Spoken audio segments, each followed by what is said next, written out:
back with Duke and Chew. And Crash broke out, so that's why she's out here. And since she's not any different than any of the other dogs, I'm just keeping her out here. And she does, she will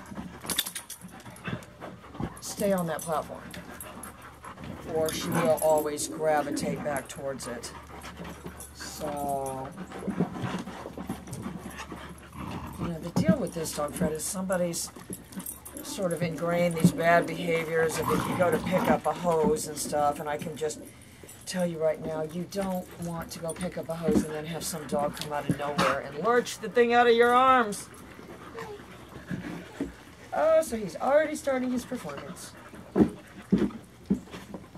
You know, and I mean, he's in the middle of a lot of chaos here, so he's checks and balances. He's letting that one know, we stay back over that way. You know, and you've got to be careful with that.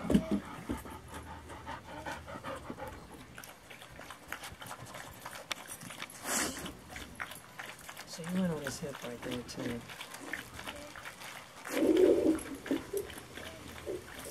You know, and I have to be able to, in this group, you know, be able to get to, for them to understand which one I'm giving it to, I suppose.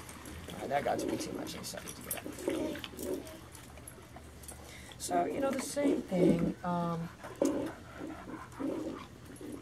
you don't want to be, and I understand this, you know, ritualistic about putting the equipment on, because if you do, if you are, then you're just sort of setting up precursors for things that you're going to be doing, you know.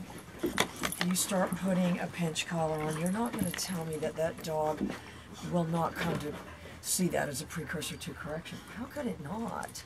How could it not? Because it is. It is. So it would see it as that.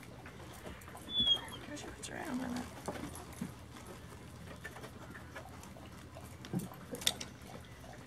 You know, so we've got to be careful, and I want you to use the collar on this dog, Fred.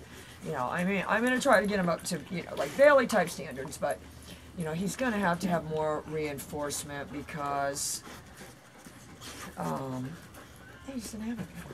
They just didn't have it. That's all. It happens. It happens. All right, so I just, you know, I don't want to be ritualistic about getting the equipment on or doing posturing, and, you know, if you said you posture with your remote, I would say I do see myself doing that.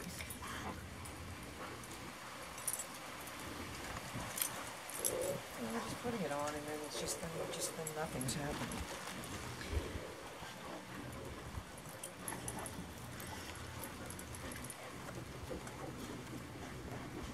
You know, and as far as time and everything, you know, if you chronically, you know, I could say you could make the dog collar wise by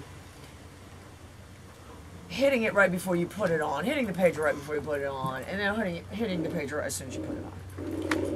You know, that would be the wrong thing to do. That would be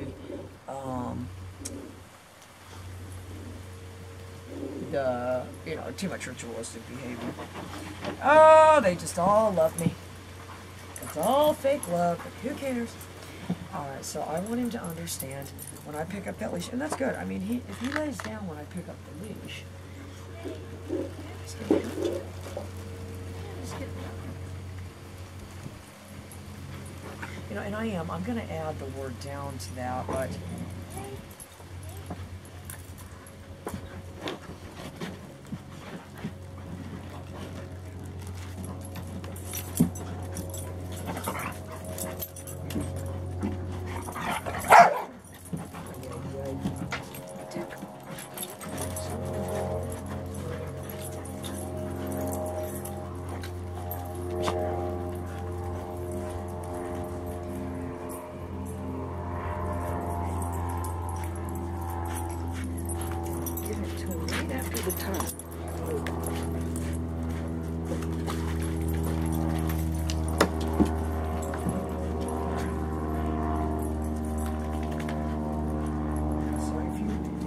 get him healing in a straight line, you really should always add that.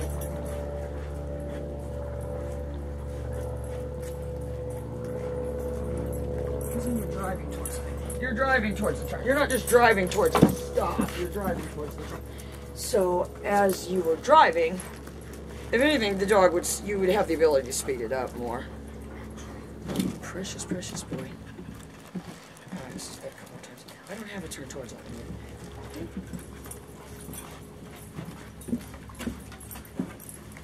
Driving.